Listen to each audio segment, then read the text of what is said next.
Petroleum मसनूआत की कीमतों में इजाफा वफाकी आईनी अदालत में चैलेंज कर दिया गया है। हुकूमत को पेट्रोल और डीजल की कीमत 200 रुपए फी लीटर मुकर्रर करने का हुक्म देने की इस्तदा कर दी गई है। इस पर हम बात करते हैं डॉन न्यूज़ के रिपोर्टर उमर मेहताब बर्नी से। उमर, जो दरख्वास्त की गई है कि 200 रुपए फी लीटर तेल दिया जाए, ऐसा मुमकिन क्या नजर आ रहा है और दरख्वास्त गुजार का मौक़िफ़ क्या है? जी बिल्कुल, पेट्रोलियम मसनूआत की कीमतों में इजाफा आईनी अदालत में चैलेंज कर दिया गया है और हुकूमत को पेट्रोल और डीजल की कीमत 200 रुपए फी लीटर मुकर्रर करने का हुक्म देने की इस्तदा की गई है। दरख्वास्त में यह भी इस्तदा की गई है कि हुकूमत को हुक्म दिया जाए कि पेट्रोलियम मसनूआत ईरान से खरीदी जाएं। अदालत खलीजी ममालिक से रियायती दामों पेट्रोलियम मसनूआत लेने की कोशिश का हुक्म दे।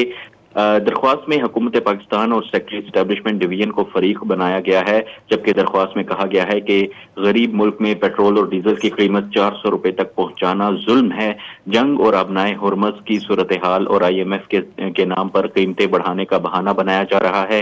पेट्रोल और डीजल की कीमतों में होशरुबा इजाफा आम आदमी की जिंदगी तबाह कर रहा है। पेट्रोलियम कीमतों में हालिया इजाफा आइन के आर्टिकल 3, 9 और 14 की खिलाफ वर्जी है। जी बहुत शुक्रिया, आप हमें अपडेट कर रहे थे।